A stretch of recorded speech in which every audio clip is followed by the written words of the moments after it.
No day, better last consistent during hunger, during pain, during stress. And even when sharks take his kind away, he never loses the faith.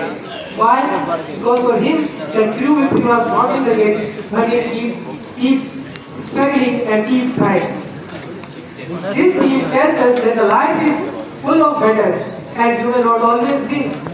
But if you persevere like Santiago, you can walk away with your head held high. And the second theme of the novel is pride and dignity. Santiago's pride isn't arrogant, but it's the quiet dignity of a man who respects himself and his craft. Like he talks to the fishes, he calls the sea llama like a loud one.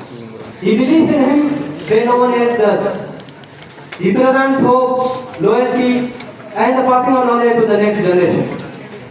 Like his theme reminds us that no matter what the odds, if you stay strong, you will come back with something, even greater experience, wisdom, and courage in your fight.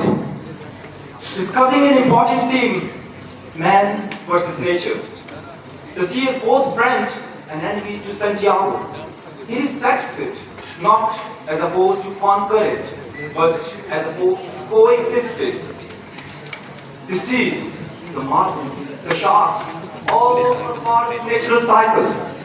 This theme reminds us that nature doesn't care about human goals. It tests us, humbles us, and sometimes breaks us. Man versus nature is not a war. It is a kind of relationship, and survival depends on respect, not dominance. Now let's discuss about some things that we like in the story. Although the story was all good, the writing style of the screenplay, the characters of the story, it was all good.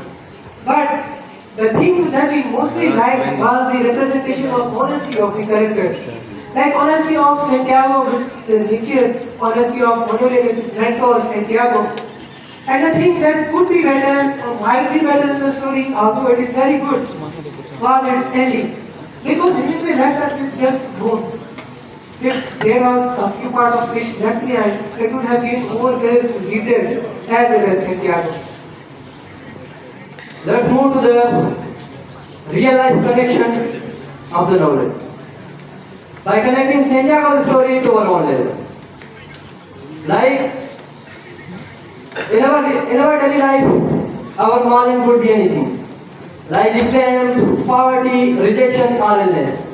But Santiago teaches us that no matter what the odds, if you stay strong, you will come back with something even greater. Experience, wisdom, and courage in your fight. A powerful example is Thomas Edison, who failed over 1,000 times while trying to invent the light bulb. But he kept going on. People called him a failure. But later he said, I have not failed. I found 1,000 ways that still won't work. This story also highlights that society often judges by outcomes. Santiago returns with bones, not fish. Yet, he is more victorious than anyone else. I would give you one example of Anthony Roberts, who is a famous motivational speaker and a wrestler. He was born without leg. He never gave up and never compromises on his disabilities.